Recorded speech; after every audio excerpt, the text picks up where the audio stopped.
And so if you're exposed to certain environmental toxins and those are impacting the way that these hormones are reacting, then that can certainly impact the way you feel. So what are endocrine disrupting chemicals, or EDCs? So maybe give us some examples of what chemicals maybe to look out for.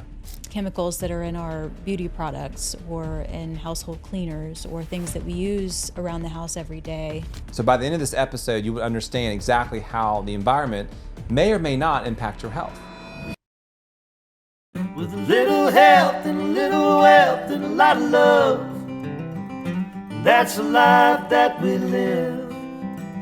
Suits and Scrubs. Hello, everybody! Hey! Welcome to another episode of Suits and Scrubs. A little health. A little wealth. And a lot of love. Okay, I've been down this time, but Emily did not been down this time. I tried not to. Yeah, so I'm joined by the beautiful Emily MD. She's double board certified in internal and obesity medicine. She's exploring her functional as well as aesthetics medicine. If you guys are staying tuned into this podcast, you've learned quite a bit through that experience. So Emily is actively partaking in courses and expanding her knowledge base. She believes that quality information should be available to the patient to empower them to make the best quality decisions.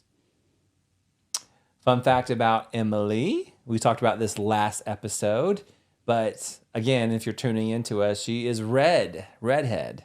She's living out my Sansa Stock fantasy. I know I said that last time, but it's so good that I had to say it twice. All right, to you, Em. So I am joined by my co-host, my handsome husband, who has reached his Coast Fire number, which, if you don't know what that is, you'll have to tune in to our prior episodes to learn a little bit more. He is also our finance guru and has managed over $1 billion to date. And fun fact about him, he is wearing what we like to call his Shrek shirt. And I'm making my chest bounce. I believe the last time he wore this was for our honeymoon. No, I wore it for the, what is it, with the cups. The Renaissance Festival. Yep, with my kilt and everything. Yep. Very fitting. Yes, it is very form-fitting. So I can't take a deep breath. But if you're on YouTube, it's definitely baby gap status. But I think it looks good. Like whatever. You're looking good. Well, why don't you take it away, MC, for this episode? Sure. Okay. All right. Thanks, Em, for that awesome, marvelous introduction. So we talked about this last time. So every single episode, we have a side story and a side story and a side story. So our side story last pilot episode was IVF. We did a 30-day challenge, which we're going to partake in acromantia. We do film these episodes back to back for health and wealth. So we are going to order those tonight, and we'll document our journey of what that is. So acromantia helps with the microbiome. You want to define what acromantia is? So acromantia is considered to be one of the good bugs in our gut that helps with a lot of different processes. And we've talked about in past episodes, primarily helping with maybe glucose metabolism and insulin resistance, but maybe possibly some other things like mood regulation and response to other medications. Yep. So Em and I, we chose 6 30-day challenges, which we have to follow those challenges for 30 days, and we report back to you guys every single week. And so if you guys want to tell us what challenges, as long as they're PG, let us know. There's ask a question on our website, or even DM us, either through her personal, my personal, or our joint Suits and Scrubs. So we're doing that 30-day challenge, which is here to stay. Our also other permanent segment is not Fuzzle Battle, sorry. It's Speak at Your Own Risk. Speak at your own risk. In this segment, we created a wheel of punishment. So don't say the word, You don't say the word. or we'll have to spin the wheel. And do the punishment. So our first round of this was last episode, where Zach, within the first probably 5 minutes of the episode, said the word he was not supposed to say, and he spun the wheel. And what did you land on, honey? A songbird. You did. And songbird is the section of our wheel where you have to sing a song for 30 seconds to our viewers. Yes. Song of your choice. Yep. So what song did you choose to serenade us? You know, I was so confident when we first started this episode, I completely forgot I have to sing this. And those who know me were like, no, this is actually nerve-wracking for me. Well, I am a Disney nut, so the first song I'm going to sing is A Whole New World. I'll try to keep it 30 seconds. So I guess I'll go. All right, now, payback, Well, And by the way, she chose a word that I say a lot, so, and likewise. So I can't wait. Okay. You think the people are ready? Ready. Okay. Serenade me.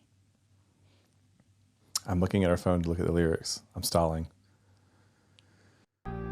I can show you the world, shining, shimmering, splendid. Tell me, princess, now when did you last let your heart decide?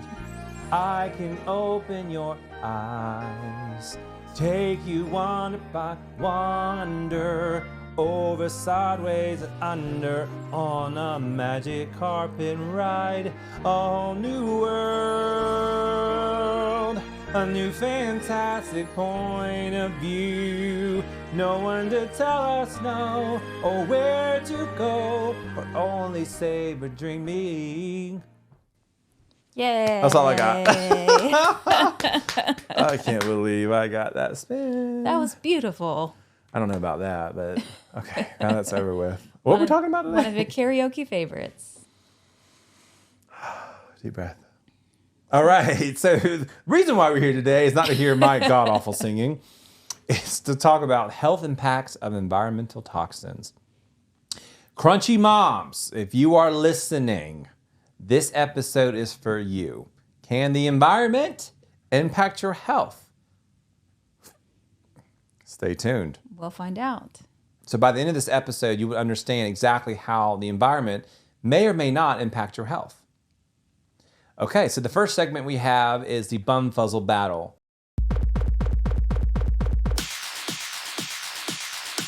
Bum Fuzzle Battle! In this segment, we define the industry term or definition. And the other co-host will have to guess what it is. Well, you know what it is? What is it? So what is the term today? I see it on the screen, but I don't know how to read that. So, all right, so guys, if I can't understand and read the damn term, like how am I going to define it?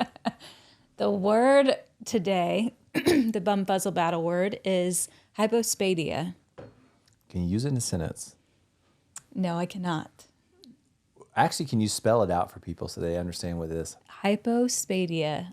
Hypospadia.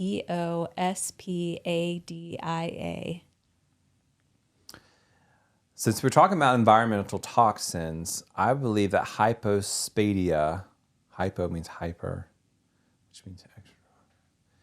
I believe that this is a environmental toxin that can impact your endocrine disruptors. Not quite. There's no way I would have guessed that one. Thank God we're not doing Wheel of Punishment for the guess of the words. That would just be unfair. So hypospadia is actually the term for a birth defect for males where the urethra, so basically the tube where your urine exits your body, it's supposed to come out at the tip of the penis, but in hypospadia, it comes out on the underside of the penis instead of at the tip of the penis. The underside. Mm-hmm. So if you decide to orgasm, does it shoot out there too? So So yes, everything is formed in the way that it should not be. I feel like I need a drawing. It's So, it's a so birth. here's the mushroom. Here is the spout. Tip me over and you pour me out. Now it's under. We'll have a graphic on the edited version of our podcast. No, we gotta talk this out See. because people listening are not. So the hole is at the base of your mushroom or at the top of your mushroom. So you have the shaft, and instead of on the top of the shaft or at where it's supposed to be, it's more on the underside, and a lot of times it's closer Underside to where?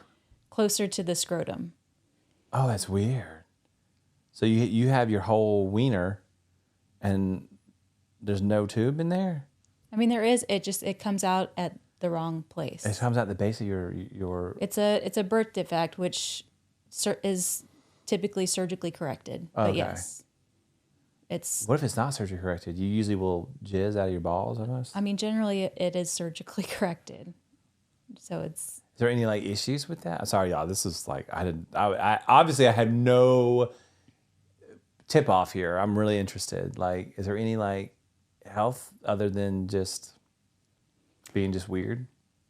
I mean, I'm sure there are all sorts of complications that could arise if you didn't get it surgically corrected. And But how's that applied to this episode? so the reason why I placed this as today's episode is because it kind of leads us into our next segment. Okay, which is under the microscope. Good segue, Em. We're getting better at this, guys. I promise. Under the microscope. In this segment, we take a deep dive into medical studies And financial reports and break them down in layman's terms. So tell us about health impacts of environment toxins under the microscope.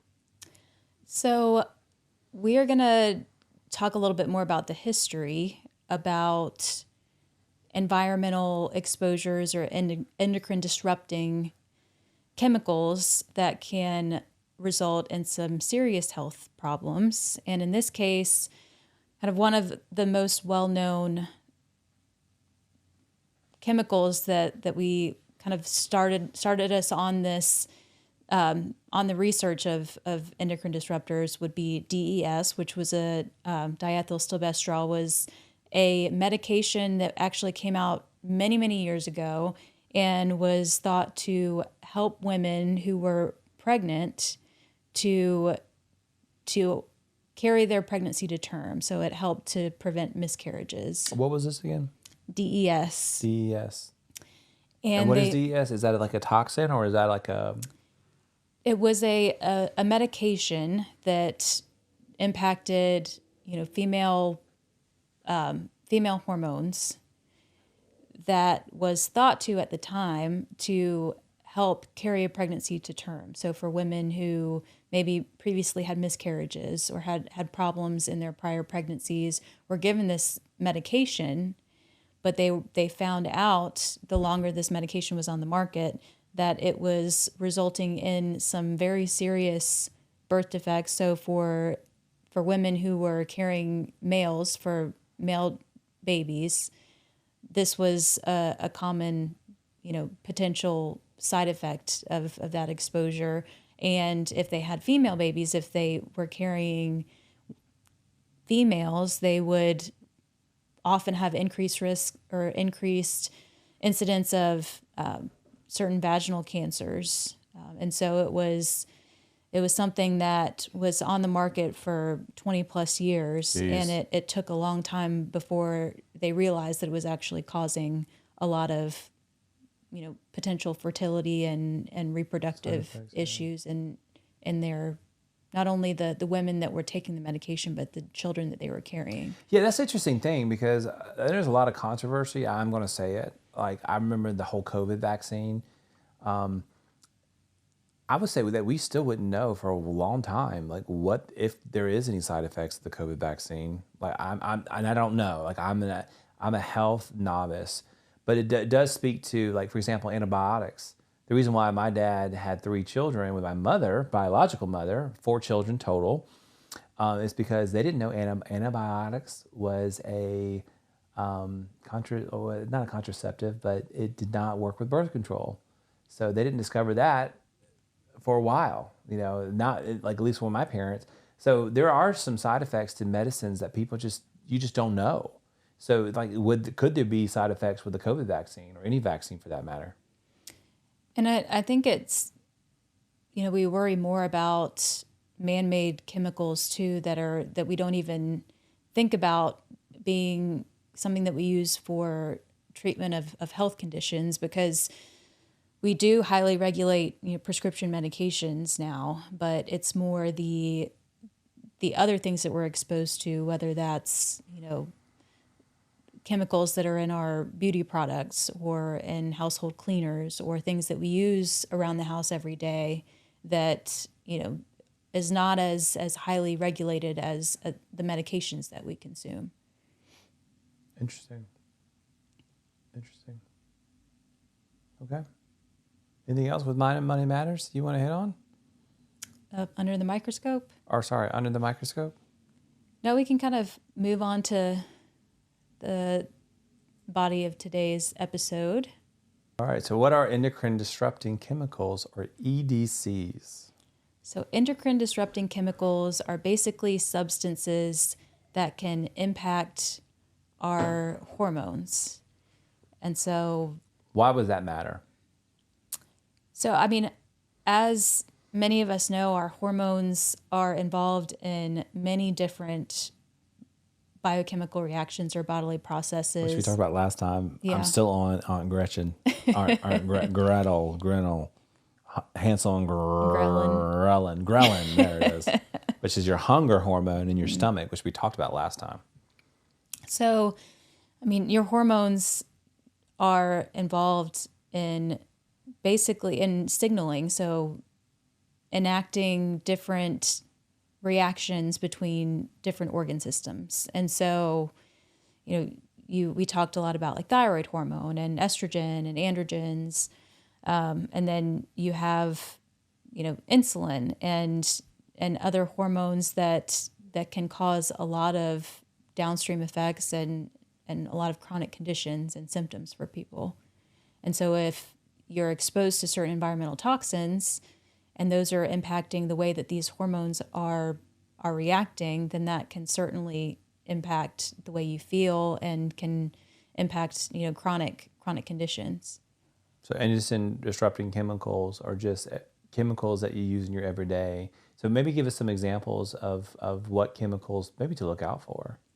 Yeah, so the biggest ones are, what we consider as the typical pollutants in our environment. So burning of fossil fuels or, byproducts of just industrial processes. Those are things that people kind of typically consider when we think about pollution, but there are other things. What impact does that have on your body? So it's, there have been plenty of studies that show that these specific chemicals will stay, traces of them can be found in human bodies for years and years, even after the initial exposure. And so it's not something where you're just, temporarily exposed to something and then your body gets rid of it, automatically or immediately, and it's no longer a problem, but it's something that can have long-lasting effects. Like what? So it can impact, and it might not necessarily impact the level of your hormone. So it might not impact the level of your thyroid hormone or the level of your estrogen or progesterone or your androgens, but it can impact sometimes the way that they actually can produce their end effect. So it's more like at the receptor level or at the cellular level. So that hormone is not able to do what it's supposed to do and not able to send the message that it's supposed to send. Gotcha. So you said estrogen, which I think we all know what that is, but you said androgen? So like testosterone, more okay. of the male, considered to be the male hormones. Right. And we learned last time in an episode about overall hormones, like what are they, how they work. So just to repeat this, to play this back to you, and if this is the first time you're listening to us, I think it's important. And by the way, I have to say, like, we're big fans of Human Lab. We're big fans of Dr. Hyman and these very technical podcasts. Like, what we're trying to do is do something a little bit different where the everyday person can understand exactly what we're saying. We believe knowledge is power, so this information should help you make better decisions of your health. Yes, there's some terms here. We're not doing this to impress you, but these terms are very specific for a very specific reason. And so, based upon my understanding from last time, hormones, they carry a certain message to enact a certain behavior from your body at the cellular level. Did I do that right? Mm-hmm. No way. Okay, so let's look at an example like testosterone. Testosterone comes from your testes, and it produces that. It carries a certain message to this. I don't know. So, I mean, spermatogenesis. So, the process of making sperm. But it didn't like make you muscular. I mean, it definitely helps with, with lean muscle mass. How? Excuse me. Or with estrogen and, and progesterone in females, which, and also males have estrogen and progesterone. So, the formation of the follicle that supports your egg and ovulation. I mean, those processes. I mean, insulin is a hormone that impacts your glucose levels. So definitely impacts the amount of blood sugar that you have running in your blood at all times, but also how your cells are able to bring that sugar in and utilize that and make energy from it. Got it. Interesting. Okay. So you talk about EDCs. They particularly can disrupt your whole makeup and be found in your body years and years and years after exposure. So maybe you can give us some examples of these EDCs more specifically. So you have, I'd mentioned more of the pollutants. So dioxins are an example. What is a dioxin? So it's something that we consider they're highly toxic to us, but it's made in, like I mentioned, industrial processes. So tell us about the specific classes of endocrine disrupting chemicals and where do they come from? So there's several different classes that we can kind of... We want to touch on all of them, just like the ones that are probably the most important. So you can consider the typical pollutants that you would think about. So burning of fossil fuels, right, or factories and industrial plants that produce these byproducts just as a matter of of producing whatever it is that they're producing. And so like dioxins is an example of those, the byproducts of burning fossil fuels. Those we find that you can't really avoid.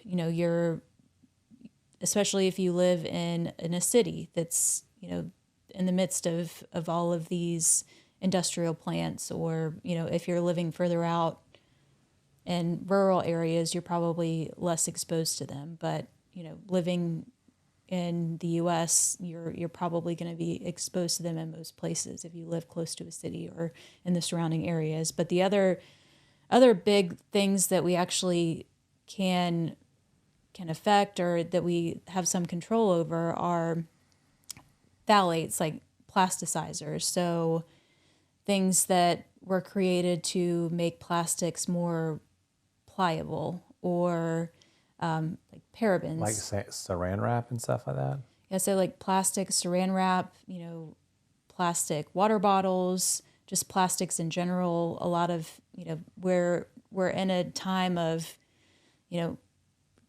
convenience. You want things conveniently. And so meal prep, a lot of times things come in like plastic containers, or we store our food in plastic containers. What does that do though? Like, what is that bad? It is. I mean, it's the byproducts of these plastics can leach into your food, or in the liquids, water that you drink, or the different, different liquids that you drink. And so Is it like a Aquafina bottle, and they're not sponsoring us, or is it like even a bottle that's plastic? Like if I buy like for example, I went to Orange Theory, bought a plastic bottle, even that. yeah, so you're not only ingesting the water that's in that bottle, but you're also ingesting the microplastics. And the plastic can stay in your system. And what's like the side effects of that? Is there any?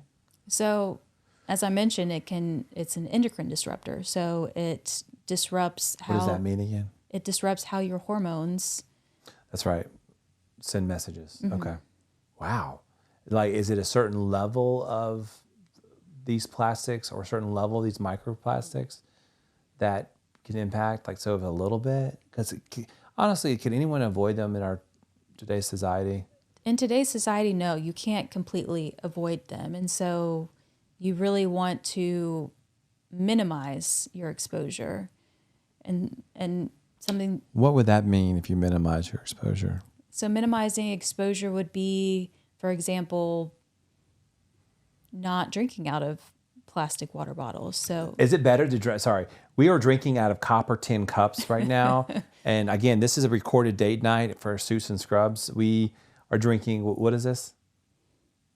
we're drinking seltzers. Seltzers, which is like what, 5-6%, 100 calories, guys. And honestly, these are delicious. This is like our fifth or sixth one. But if you drink out of like a metal cup like this, is there any endocrine disruptors? It's better to drink from, say, glass or stainless steel than. Is it stainless steel?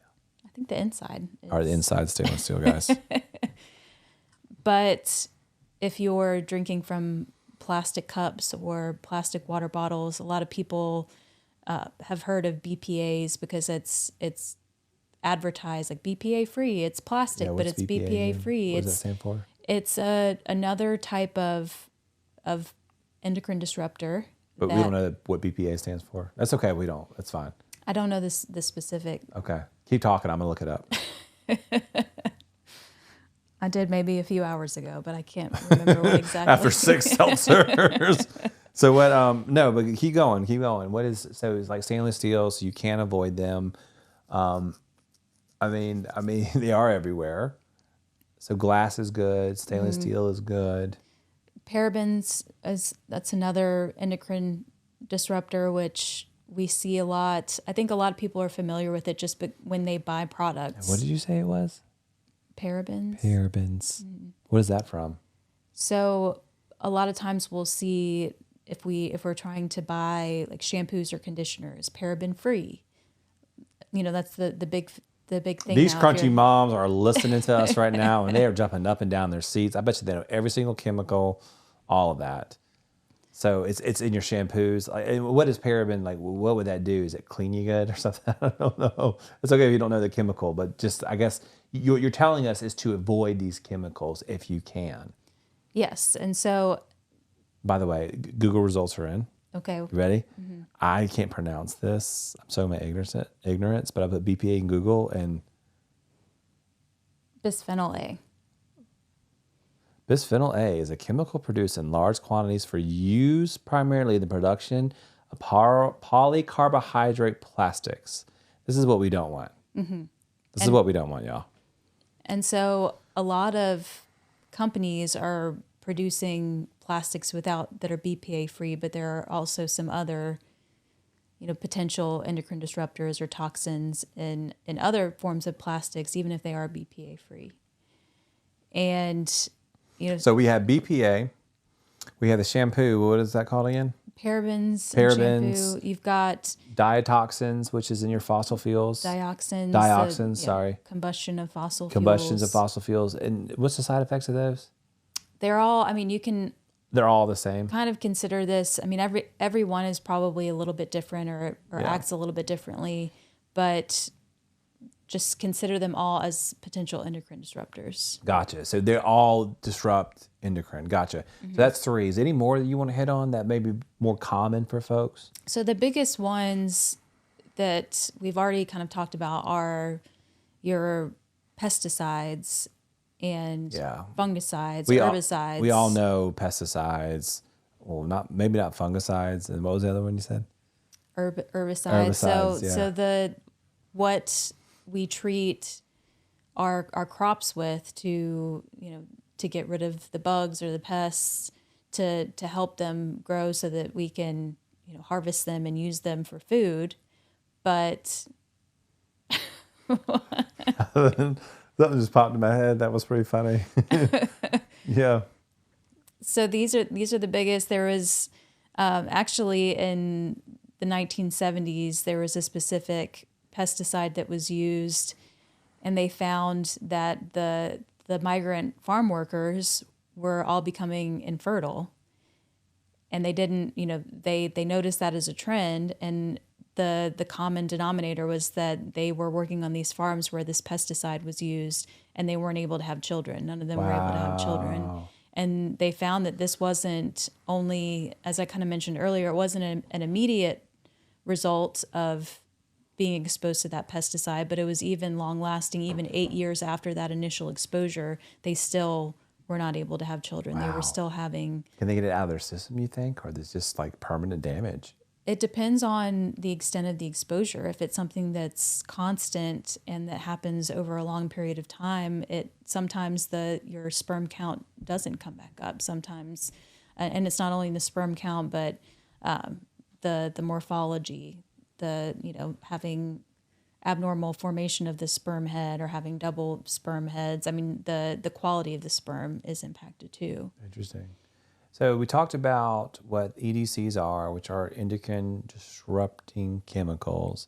We talked about some examples. We can't avoid them.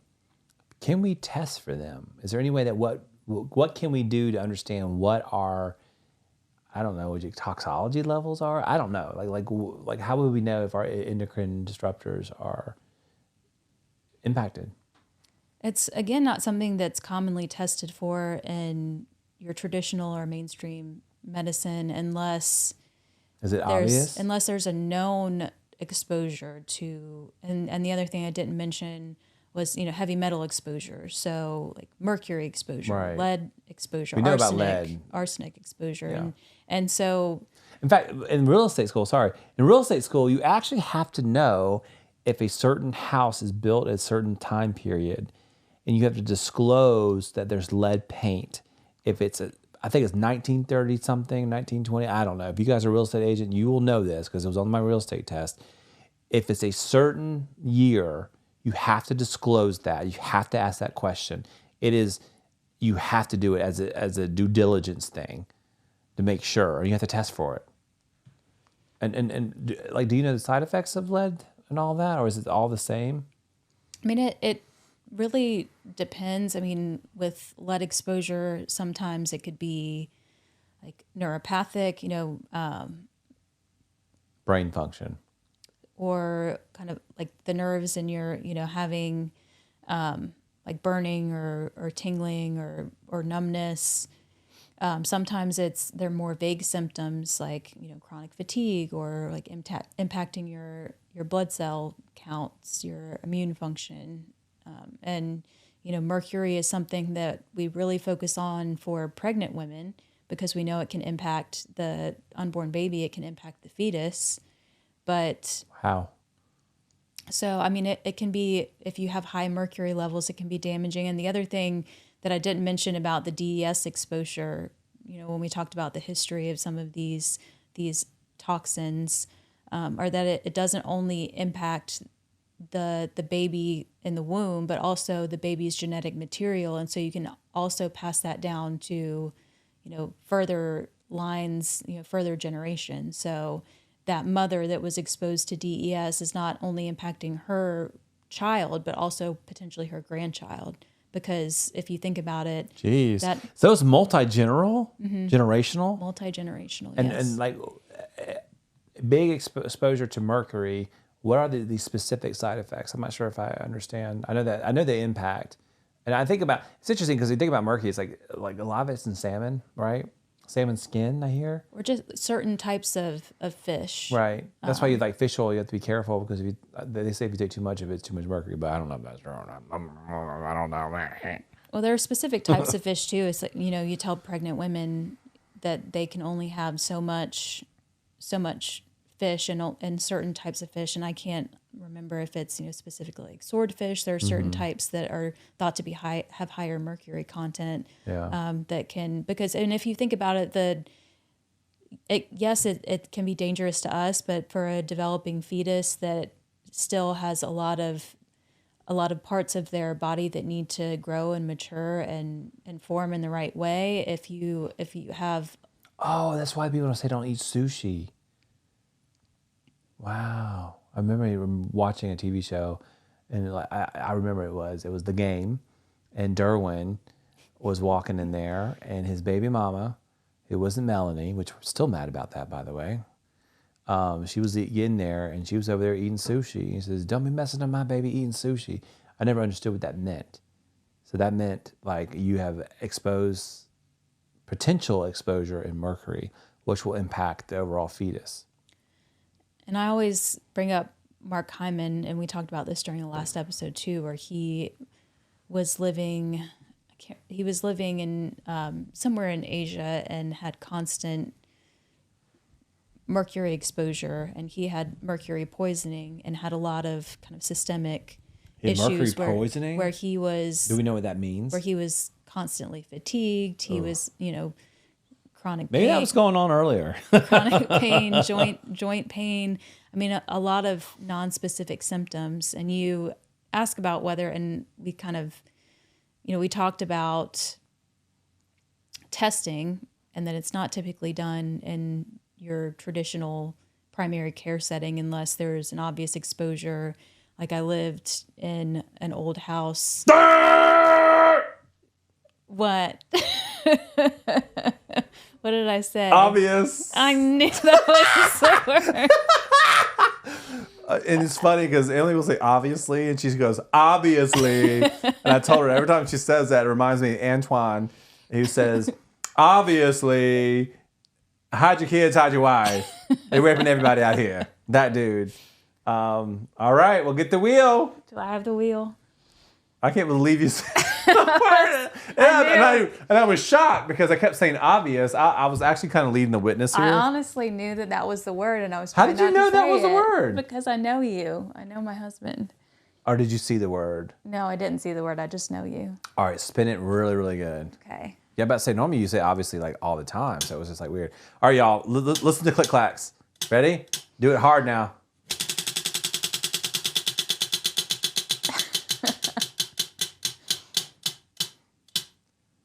Rhyme time. Okay, well, tell them what rhyme time is. Rhyme time is. Can we get your mic? You have to come up with a rhyme or a rap based on whatever that current day's topic is. You're gonna have fun with that one. I am gonna have fun with that one. Yeah, actually, the next episode I already know what it is. It's around inflation and the economy. The whole episode is gonna be dedicated to refactions. I was reading through a Facebook group, and it was just foul what people were saying to each other. And I'm going to read it verbatim. My video editor needs to block out the cuss words and the filth, but I'm gonna read every bit of it. I'm gonna react to it. The entire episode is gonna be that. Anyway, that's gonna be fun. Inflation. Looking forward to it. It's gonna be like, what is this? We're so white. It's gonna be like schoolhouse rock. Yeah, that's okay. Well, inflation is it, so go ahead and get it ready. Okay. Anyway, so we're talking about endocrine disruptors. We're talking. I swear we're getting through this episode. Talking about we talk about testing. Maybe that's what's wrong with me. The red hair dye is the red hair dye is all. No, it's interesting. The irony. Yeah, of but it's dyeing my hair. right. It is interesting because I'd never thought that very specific environmental toxins could impact your overall health. And I guess the bottom line is if you have endocrine disruptors, it's disrupting how hormones are transmitting messages. Mm-hmm. And so do you recommend any kind of detox program for the toxins to get out of your system? So I don't. I know that there are all of these detox supplements and programs that people recommend, and I don't necessarily, and none of those are evidence-based. I know everybody has their anecdotal evidence about, I did this detox supplement and then I felt so much better and clear, and I had a headache for like 5 days, as soon as I started taking it, but that was just the detox working and doing what it was supposed to do. Yeah, I don't know why it's popped in my head, and you tell me if it's just not relevant, where this person said that they use urine and they used urine to wash out their eyes, and they post this thing on this Facebook, and I'm not saying when you do that, they post this thing on this Facebook group, and they say, oh my gosh, my eyes look like this, and she was all like blood with pus in them, and then the person was commenting, just keep going, just keep doing it, it's your body detoxifying. I'm just like, this is healthcare on Facebook at its finest. So I'm not recommending that. I think That's a true story, by the way. I think the biggest part is prevention. But we know how much I love the microbiome. And there have been some reports that show that if you have a balanced microbiome, if you have a diverse microbiome, they're, it's better able to process some of these environmental toxins and help your body get rid of them or not absorb, these toxins. Yeah. But how does someone get a healthy microbiome? you can start by looking at my free ebook and trying Where? on suitsandscrubspodcast.com. And what is it? What is it about? It tells you the best way to build up your microbiome by talking about prebiotics and probiotics, and also avoiding things that can damage your microbiome. But there's also a 7-day meal plan that gives specific instructions for foods to eat for breakfast, lunch, dinner, snack that can kind of help to jumpstart your gut microbiome. Gotcha. And then how does a gut microbiome, a healthy one, how that tie into the endocrine disruptors, like environmental toxins? I'm sorry, I hadn't finished your thought. So what does that do if you have a healthy microbiome? What's the outcome? So if you have a healthy microbiome, it's better, as I mentioned, it's better able to get rid of those toxins that you're maybe ingesting from the environment, instead of absorbing all of those and bringing it into your bloodstream. It's better able to kind of process it and get it out of your system. But really the best way is to avoid toxins when you can. I mean, this is not a doomsday episode to say it can be very overwhelming to think about all the toxins that are out there. Plastics We're not supposed to live forever. There are going to be things that impact our body. Newsflash, like we're all going to die one day. We're all dying now. But we're all decaying. Yes. And so, yes, these endocrine disruptors, they can impact fertility. They can increase your cancer risk. They can sometimes, especially for younger people, for children or adolescents, it can initiate early puberty for some. It can impact obesity. So if it's impacting insulin resistance, for example, it can increase your risk of obesity. And so that's the biggest thing to keep in mind, is that there are always going to be these environmental toxins out there. And the best way to deal with it is just to minimize your exposure, because if you're doing everything you can to minimize, then you're helping to also offset things by improving your gut microbiome and, exercising regularly and eating a healthy diet with lots of phytonutrients. So eating a lot of like colorful fruits and vegetables. So it's all about balance, as is everything in life. You can't, you can't completely get rid of it all. We all have to enjoy life. Right. And I was watching this crunchy mom or this crunchy woman that went to the store and bought meat, and these meats were in this styrofoam and plastics. And she says, well, I'm going to transfer the meat into the glass. And I was just like, and you were like, it was in plastic. So it's whatever was in that plastic is already absorbed into the meat. I wonder if this is what's so interesting about topics like this, is human beings we're so technologically advanced. we're talking about AI, this new wave of just computer thinking for you. And I swear I'm an AI enthusiast, but by now, if you have listened to us consecutively, you know that. It's just fascinating to me, like these known facts around plastics and convenience, it really comes down to cost.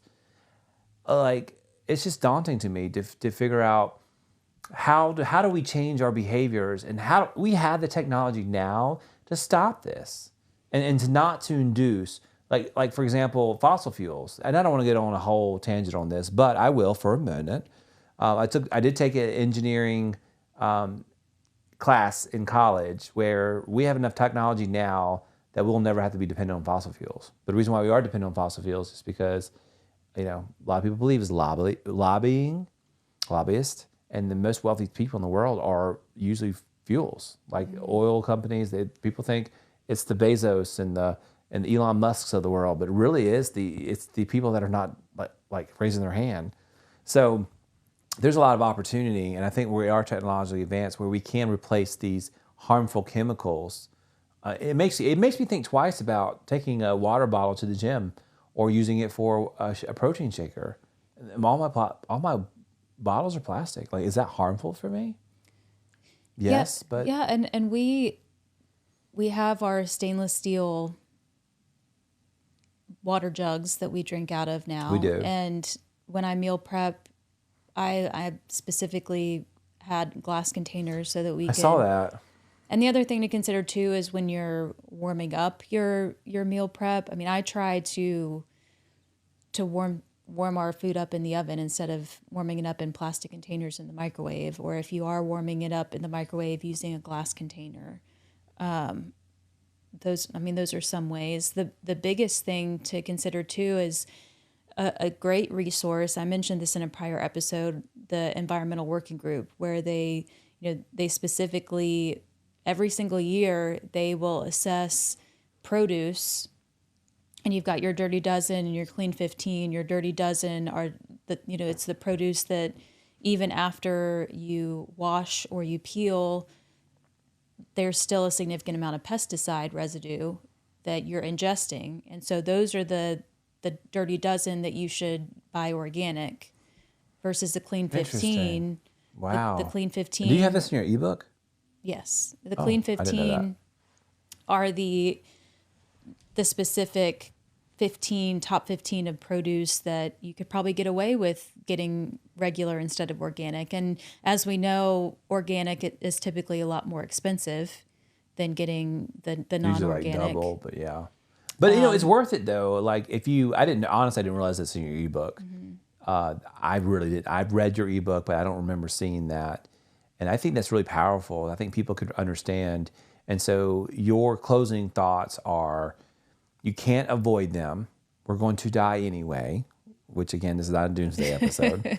But there are some things that you absolutely should be mindful of avoiding, which are using glass containers, stainless steels. We're big water jugger people. We use stainless steel for that. And so that residues for BPA or anything else. Yeah, stop using plastic water bottles if you can. Water bottles, okay. Stop putting your food stop using plastic storage containers if you can. That's a hard one for people. I don't know about you guys, but if you drop a plastic Tupperware on the ground, it's okay, but you got a glass, it's going to pieces. Yeah, I mean, we have a lot of glass containers that we use for storage now, but the other things, I did not, sorry to interrupt. I did not know that's why we had glass. Is that why? Mm-hmm. I did not know that. And this is why I say women are the shepherds of health of their household. Men usually are their shepherds of their household and financials. This is why I think this podcast is perfect for like couples. Mm-hmm. I digress. So we talked about avoiding pesticides by buying organic when you should buy organic. If you think about household cleaners, there are a lot of potential toxins that you can get from household cleaners, and it really can be overwhelming. You can have, when you decide that you need to rid your house of all of these toxins, I don't think you need to necessarily throw out everything, but use resources online, and we can definitely post some good resources. The Environmental Working Group also has resources on their website for personal care products. So it's not only for produce, but also if you think about lotions or things, shampoos that you're putting that can be absorbed through your skin, and you can get those toxins in that way.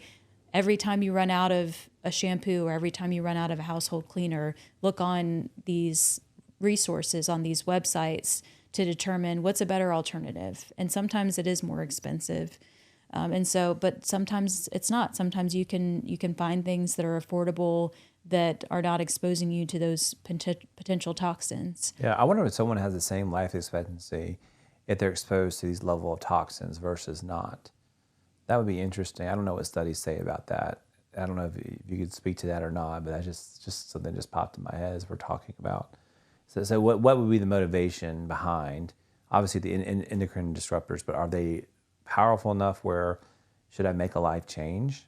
What you're saying is you probably should make a life change based upon your control. Yes, you can't avoid them, but that's something to think about. Well, especially if we're talking about fertility or cancer risk or obesity and insulin resistance and just the way that you feel. If you're feeling chronically fatigued and you're having chronic pain. Yeah, how crazy, sorry, I didn't interrupt, but how crazy would it be if you're so tired all the time because you have environmental toxins? That is the reason why you're so tired. And this is what we say. If you tried every single thing and you're still tired, it might be something to look into. Yeah. And I think it's something that we can kind of take control over and something that we can actually change. And so that can definitely be empowering. Obviously there are a lot of... Does it mean that you can... Stop saying obviously. Does that mean you can spin the wheel again? No. Can you spin it just for fun and see what it was? You set up that nature at least a couple times last episode. Oh, man. I want you to spin it again. No? I've got to prepare my rhyme time for next episode. Okay. Well, thank you for reviewing all that information. Is there anything else that you want to say to people? I know that we talked about recommendations about getting these toxins out of your system, but is there anything else you just want to have for final thoughts? I would say this is certainly not my expertise, and there have been a lot of great resources out there that I've been trying to learn from. I think this is a big part of the functional medicine curriculum is just learning about environmental impacts, environmental toxins, whether it's heavy metal exposure or some of these other endocrine disruptors that are impacting your health. But I think it's helpful to be aware of, and I'm learning more about, and I think I'll learn more about specific testing too, and whether it's actually economical to get that testing, or whether you really just need to focus on prevention. Yeah. I don't know. I wouldn't say this isn't your expertise, because like I always say, a lot of things that we explore on this podcast is self-guided. And self-guided for us means that we have an MD on staff, who happens to be my hot-ass wife, who can also navigate the space very intelligently. So you may not have expertise to the level that you want, but kind of doing this podcast allows us or affords us that ability to explore these topics, put your own medical spin on this, and be able to debunk things very quickly. I think that is your unfair advantage, which we talked about in the last episode. So, okay. Well, guys, thank you so much for joining us. Suits and Scrubs, a little health. A little wealth. And a lot of love. Until next time, guys.